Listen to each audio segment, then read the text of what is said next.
আচ্ছা, আমি অয়ন। আজকে আমি আমার স্যামসাংয়ের যে 32 ইঞ্চ টিভিটা আমার একটা নষ্ট হয়েছে। এরপর এটাকে আমি কি কি করতে পারি, কি কি পসিবিলিটি আছে সেটা আমি তোমাদের দেখাবো। যে কি কি আমার সমস্যা হয়েছে বা কি হয়েছে সেটা আমি তোমাদের দেখানোর চেষ্টা করছি। তোমরা একটা আমার ভিডিওটা দেখো। ব্যাপারটা হচ্ছে, দেখো, এইটা আমার স্যামসাংয়ের 32 ইঞ্চ টিভি, যেটা আমার সিসিটিভির জন্য ইউজ আমি করি। তাহলে সেক্ষেত্রে এইটা আমার মাঝে মধ্যে চলে, কখনো কখনো চলে না। হয়তো এই সদ্য মানে বিগত দিন 10-12-এর মধ্যে এখানে খুব জোর বজ্রপাত হয়, এবং সঙ্গে হয়তো হাই ভোল্টেজ আসার কারণে এটা আমার নষ্ট হয়েছে। এটাই পসিবিলিটির কথা বললাম, কারণ টিভিটা এখন আমি খুলিনি। টিভিটা আমি এই যে এটা হচ্ছে যেহেতু মানে স্ক্রুলেস টিভি, কোথাও কোনো স্ক্রু নেই। তাহলে খুলতে গেলে কিন্তু এমনি মোবাইল খোলার যে মানে মোবাইল ওপেনিং যে টুল যেগুলো হয়, এগুলো দিয়ে এগুলো খুলতে হবে। তাহলে তার আগে আমি তোমার দেখিয়ে দিই যে টিভিটা আমার কি হয়েছে। দেখো, এইটাতে কিন্তু পাওয়ার আমার মানে পাওয়ার আছে। আমি এটাকে অন করবো, দেখবে কিন্তু কোনো কানেকশন আসবে না। দেখো, আমি এটা অন করলাম, পাওয়ার অন করলাম। দেখো, আমি সুইচ দিলাম। এইখানেও কিন্তু লাল লাইট তোমরা দেখতে পাবে না, এখানে কিন্তু লাল লাইটটা জ্বলেনি। আর তোমাদের দেখাচ্ছি আমি। দেখো, এটাতে কিন্তু কোনো লাইট আসছে না। কোনো লাইট আসছে? কিছু হলেও কিন্তু লাইটটা আসতো, লাইটটা কিন্তু আসছে। তাহলে আমি ধরে নিতে পারি যে আমার টিভিটার অবশ্যই কোথাও না কোথাও সমস্যা হচ্ছে, এবং অবশ্যই মাদারবোর্ডই নষ্ট হয়েছে। তা আমি খুলছি, তোমরা দেখো। খোলার জন্য আমি তোমাদেরকে যেমন বললাম যে এমনি একটা ছোটো একটা টুল চাই। দেখো, এটা জাস্ট ক্লিপের মধ্যে আটকে আছে। আমি এই ধার থেকে শুরু করি।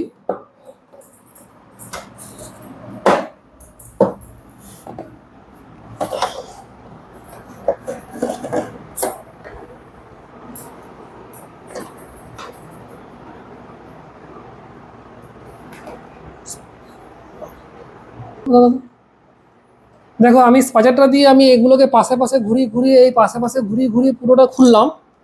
খুললে দেখো, এই আমার টিভির পেছনটা, এই মাদারবোর্ডে ফল্ট হয়েছে। মাদারবোর্ডের ফল্টটা আমি দেখে নিই, দিয়ে আমি পরে আসছি।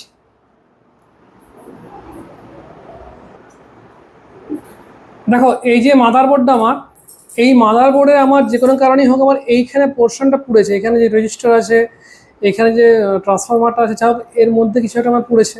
একদম পুরো তো ব্ল্যাক হয়ে আছে। হ্যাঁ, এইটা আমি স্যামসাং কেয়ারে ফোন আমি করবো, স্যামসাং কেয়ারে আমি জানবো। দিয়ে যদি স্যামসাং কেয়ার থেকে হয় ভালো, তা না হলে আমি অনলাইন সাইটে আমি জেনেছি গ্রেট ভারত ইলেকট্রনিক্স বলে একটা সাইট আছে। তাহলে সেই গ্রেট ভারত ইলেকট্রনিক্স থেকে আমি জিনিসটা কিনবো, তার আগে তোমাদের দেখিয়ে দিই। এই যে এই মাদারবোর্ড, কোয়ালিটি কিন্তু খুব ভালো, কোনো সন্দেহ হবে না। কোয়ালিটি কিন্তু একদম স্যামসাংয়ের জিনিস, কোয়ালিটি খুব ভালো। হয়তো 6 থেকে 7-8টার মধ্যে বা 5 থেকে 7-8টার মধ্যে দাম এটা হবে, কিন্তু কোয়ালিটি খুব সুন্দর। এগুলো সমস্ত ক্লিপ যেটাতে আটকে থাকে। যাই হোক, আমি এরপর শেষ শেষ করছি এটা। এর পরবর্তী ভিডিওতে আমি দেখি কোত্থেকে মাদারবোর্ডটা কেনা যায়, তারপরে আমি ভিডিও নিয়ে আসছি। বন্ধুরা, আমি একটু আগে দেখালাম যে আমার টিভিটা আমার নষ্ট হয়েছিল, এবং কি নষ্ট হয়েছিল সেটা তোমাদের আমি দেখাচ্ছি। দেখো, আমার পাওয়ার আসছিল না। হ্যাঁ, তাহলে এইটা যখন ডিস অ্যাসেম্বল করলাম, মানে এই সবগুলো যখন খুললাম, তখন আমি দেখতে পেলাম যে দেখো, এইখানে যে পোর্শনটা আছে, জাস্ট এইখানে যে পোর্শনটা আছে, এটা কিন্তু আমার সম্পূর্ণভাবে ব্লাস্ট হয়ে, মানে সম্পূর্ণ পুড়ে গেছে। এর কারণটা হতে পারে তোমার হয় বেশি মানে বাজ পড়ে যাওয়ার জন্য, তা না হলে হয়তো হাই ভোল্টেজ এসেছিলো। এটা আমার সিসিটিভিতে আমার ইউজ হয়, তাহলে সেটা আমি দেখতে পাইনি। মানে এটা আমার যখন প্রয়োজন হয় তখনই আমি জানালাম, নাহলে সিসিটিভি অটোমেটিক রেকর্ডিং করে, এবং সেটা আমি যেমন মোবাইলে দেখি। তাহলে এইটা আমার পুড়ে গেছে, দিন 10-12 হলো, কিন্তু আমি দেখলাম পরশুদিনই আমি দেখেছি। তা এই পোর্শনটায় এইটা আমার পুড়েছে। এই যে এই পোর্শনটা আমার পুড়ে গেছে, এটা আমার পুড়ে গেছে, তোমরা দেখতে পাচ্ছ কি জানি না। তা আমার এই বোর্ডটা তো আমি সারাতে পারবো না, এবং স্যামসাংয়ের কাস্টমার কেয়ার আমাকে বলেছে যে 6,500 টাকা খরচা। তাহলে আমি অলরেডি ওদের কাস্টমার কেয়ারে ফোন করে, যিনি সার্ভিসে আছেন, উনি আমার ঘরে এসেছিলেন। ওনাকে ওনার ফি দিয়ে দিয়েছি। উনি বলেছেন যে আপনি যদি আমাদের কাছ থেকে বোর্ড বদলান, টোটাল 6,500 টাকা খরচা। তাহলে দেখো, 6,500 টাকা দিয়ে, এবং এই টোটাল এসএমপিএস সার্কিটটা আমার পড়েছে। এই মাদারবোর্ডের কিন্তু ওপরে যেটা ডিসপ্লে সেকশন, যে এইখান থেকে যে ডিসপ্লে, এই যে ডিসপ্লে সেকশনের যে পাতাটা, যেটা আমার এলসিডি ডিসপ্লে, এইগুলো কিন্তু আমার পড়েনি। মানে এই ওপরে সেকশনটা পড়েনি, কিন্তু তা হলেও আমাকে সম্পূর্ণ বোর্ডটা বদলাতে হবে। তা আমি স্যামসাং থেকে না কিনে আমি স্যামসাংয়েরই অরিজিনাল বোর্ড, দেখো এই যে এই ভারত ইলেকট্রনিক্স বলে একটা কোম্পানি থেকে আমি অর্ডার করেছি, আমি এখানে আনবক্সিং করছি, তোমরা একটু দেখো। দেখো আমি এই যে মাদারবোর্ড যেটা আমার 32 ইঞ্চি টিভির জন্য কিনেছি, যেটা আমি একটু আগে তোমাদের দেখালাম যে কীভাবে খুলতে হয়, কি নষ্ট হয়েছিল সেটা, আমি আমার যে বোর্ডটা পুড়ে গেছে, তাই আমি এই যে আমার মাদারবোর্ড যেটা আমার এসছে ভারত ইলেকট্রনিক্স .com থেকে, গ্রেট ভারত ইলেকট্রনিক্স .com থেকে, সেটা আমি খুলছি, তোমরা একটু দেখো। এটা আমি আনবক্সিং করছি।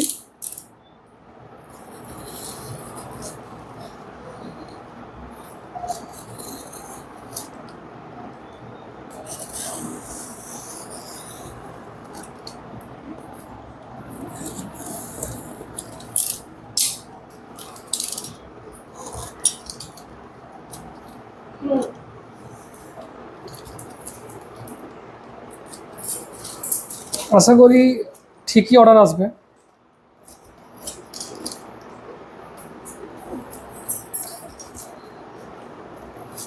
বেশ শক্তপোক্ত প্যাকেট, বেশ শক্তপোক্ত প্যাকেট, ফিরতে বাধ্য হলাম।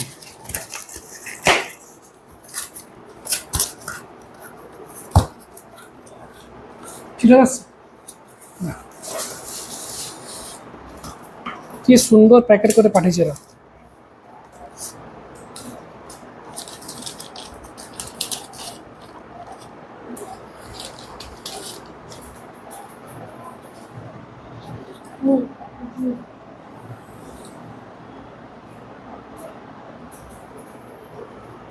দেখো এই মাদারবোর্ডটা ডেলিভারি হয়েছে, এমনকি এর পেছনের যে বোর্ডটা আছে ওই বোর্ডটা বর্তমান, যে পেছনে যে এর যে একটা, দেখো এখানে এইটা ছিল, সেটাও কিন্তু এটাতে অলরেডি লাগানো আছে। ঠিক আছে, আমি দেখো তোমাকে দেখাচ্ছি, এই বোর্ডটা কিন্তু পুরোপুরি সেম, যে বোর্ডটা এসছে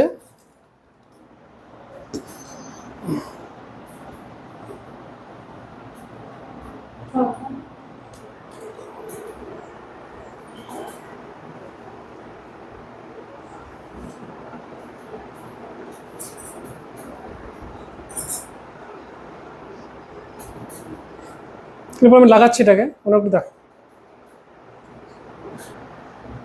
এই যে আমার এই মাদারবোর্ড যেটা নতুন এসছে সেটা একদম পরিষ্কার, আমি একটু তবু আমি তুলি দিয়ে একটু আমি ঝেড়ে নিই, যেন ডাস্ট থাকে। দেখো মাদারবোর্ড সারানো যায়, কিন্তু আমার এই যে লোকেশন, এই লোকেশনে সারানো যায় না, তা আমি ওই জন্য মাদারবোর্ড আমি কিনলাম। এটা আমি লাগাচ্ছি।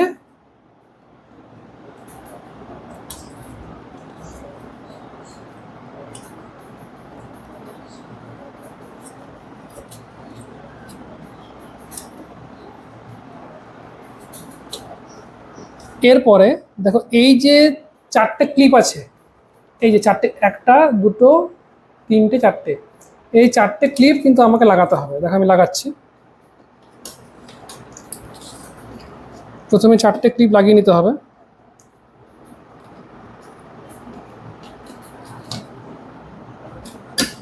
খুব সহজ জিনিস, দেখো বসে গেল, তো জাস্ট পুশ, দেখো বসে গেল, বসে গেছে।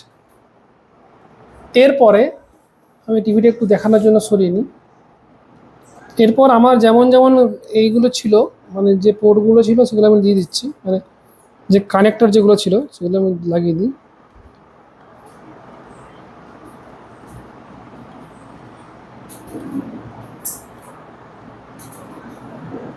এই টিভির কোয়ালিটি খুব ভালো, হ্যাঁ 32 ইঞ্চি হলো স্যামসাংয়ের টিভির কোয়ালিটি। সবথেকে বড় কথা পার্টসের অ্যাভেলেবিলিটি, অন্য কোনো কোম্পানিগুলো হলে এত সহজে পার্টস আমি পেতামও না।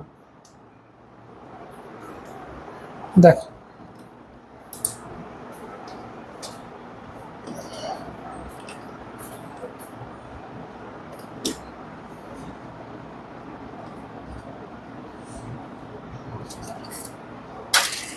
দেখো এইটা আমি লাগাচ্ছি। এরপর এই যে কানেক্টরটা যেটা ছিল আমি এরপর লাগাচ্ছি, দেখে নাও তোমরা, খুব সহজ জিনিস, দেখো লেগে যাবে। বসে দিলাম, এরপরে জাস্ট এটা দিয়ে ক্লিক,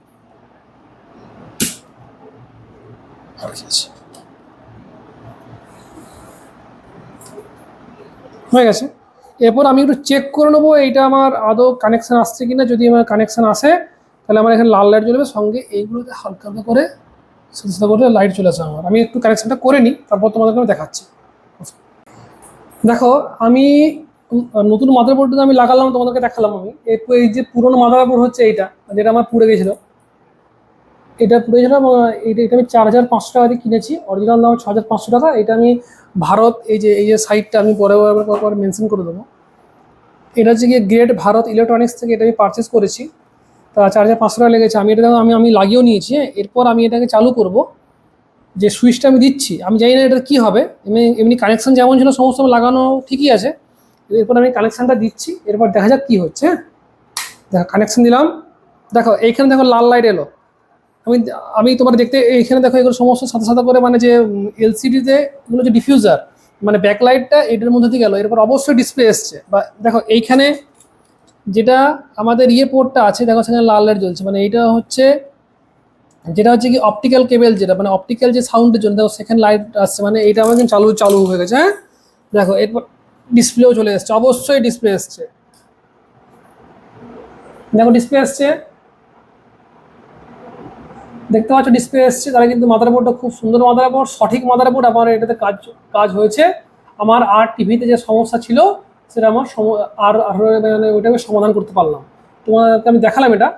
এরপর আমি টিভির যে পেছনের ব্যাক কভারটা আমি লাগিয়ে নিই। এটা আমার টিভির পেছনের ব্যাক কভার, নিয়ে আসি একটু আমি এটা লাগিয়ে নিই, দিয়ে তারপর আমি আবার আসছি।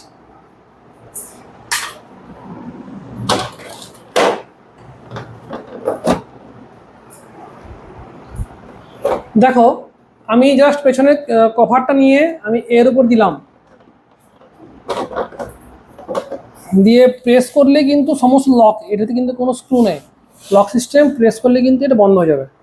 প্রেস করলে আমি তুমি দেখাই একটা জিনিস, দেখো এই যে বন্ধ হয়ে গেল, প্রেস করলেই বন্ধ। হ্যাঁ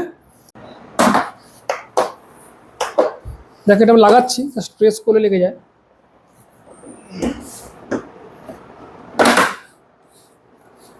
প্রেস করলে লেগে যায়। স্ক্রুলেস টিভির সমস্যা হচ্ছে কি, বারবার খোলা পড়া করলে কিন্তু এর লকগুলো নষ্ট হয়ে যাবে। তবে দাদা স্যামসাংয়ের টিভি খুব ভালো কোয়ালিটি, কোনো সন্দেহ নেই। তাহলে যদি আমার ভিডিওটা তোমাদের ভালো লেগে থাকে, লাইক করবে, শেয়ার করবে, সাবস্ক্রাইব করবে।